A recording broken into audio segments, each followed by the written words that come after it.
गुरुवार को एक तरफ सीजेएम कोर्ट में अतीक की पेशी चल रही थी, दूसरी तरफ यूपी एसटीएफ अतीक के बेटे असद और गुलाम का एनकाउंटर कर रही थी। जैसे ही अतीक कोर्ट से बाहर निकला, खबर मिली कि बेटे का एनकाउंटर हो चुका है।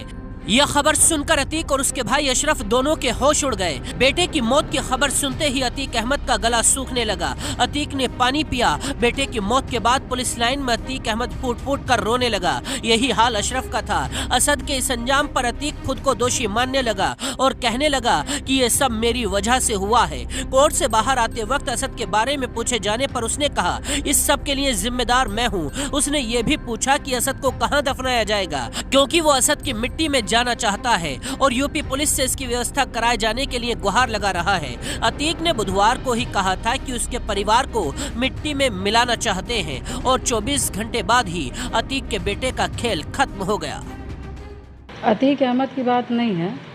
मुझे लगता है कि देखिए यह आपराधिक बात है, क्योंकि देखिए जो अपराध करेगा तो आपराधिक की एक सज़ा है। कभी कोर्ट तय करती है, कभी सरकार तय करती है।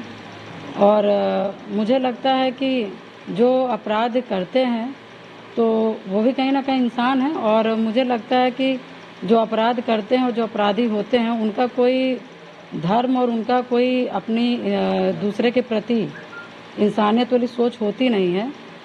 तो मुझे लगता है कि ये जो इनकाउंटर हुआ है वो एक आपराधिक सोच और जो एक होनी चाहिए वो उसकी हुई है।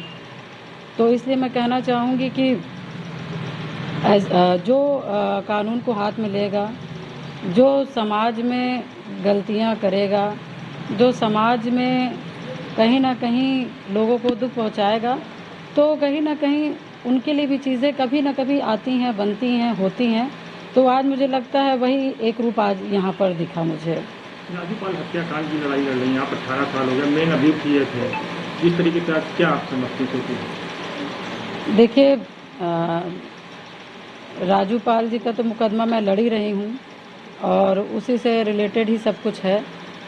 तो मैं ये मानती हूँ, क्योंकि कहीं ना कहीं अतीक अहमद के लिए बस मैं इतना ही बोल सकती हूँ कि ऐसे लोग बहुत लोगों के घर उजाड़े, बहुत लोगों के पति की हत्या हुई, बहुत बच्चों की हत्या हुई, बहुत बेटियां विधवा हुई, बहुत माँ की झोलियां खाली हुई।